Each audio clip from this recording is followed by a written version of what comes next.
জানো বাবা, দেখতে দেখতে আজ 17 বছর হয়ে গেল তোমায় দেখি না। যদিও কাল স্বপ্নে এসেছিলে এক মুখ হাসি নিয়ে, তাও এক মুহূর্তের জন্য। সকালে বারবার ওই হাসি মুখটাই মনে পড়ছিল। জানো বাবা, মান্তু এবছর 17 বছর পূর্ণ করবে, আর জোজো 13 বছর। ওরা কি অভাগা দেখো, তোমাকে তো ওরা দেখতেই পেল না।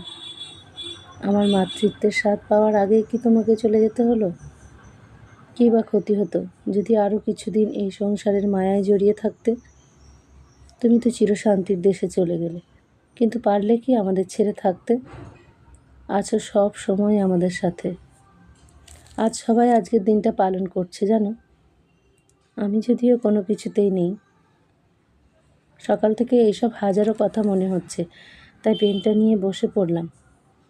মনের যত কথা তোমায় বলবো বলে সব লিখেও ফেললাম।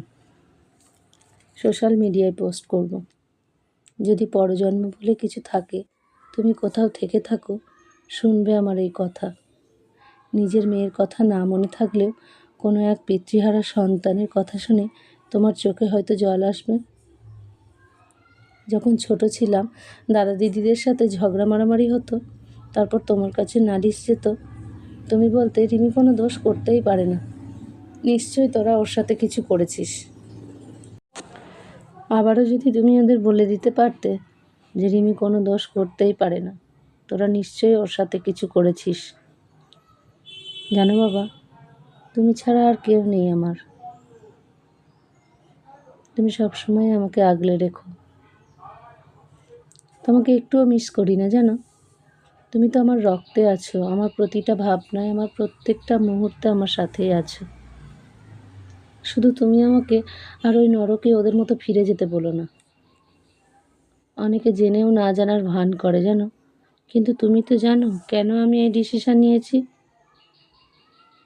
আমার ঠাকুরমা, স্বামীজি, গুরু মহারাজ আর তুমি সব সময় আমাকে আগলে রেখেছো। আমার কথা ভেবেছো। আমার কথা ভেবে কষ্ট পাবে না। আমি খুব ভালো আছি। জোজো মান্তুকে বুকে জড়িয়ে যখন ঘুমায় তখন খুব শান্তি পায়। আমি ওদের খারাপ থাকতে দিইনি বাবা। তুমি যেমন কখনো আমাদের খারাপ রাখোনি, আমিও চেষ্টা করি সব সময় ওদের ভালো রাখতে। ওদের যে আমি ছাড়া আর কেউ নেই। তোমাকে আমি ভীষণ ভালোবাসি বাবা, খুব ভালোবাসি।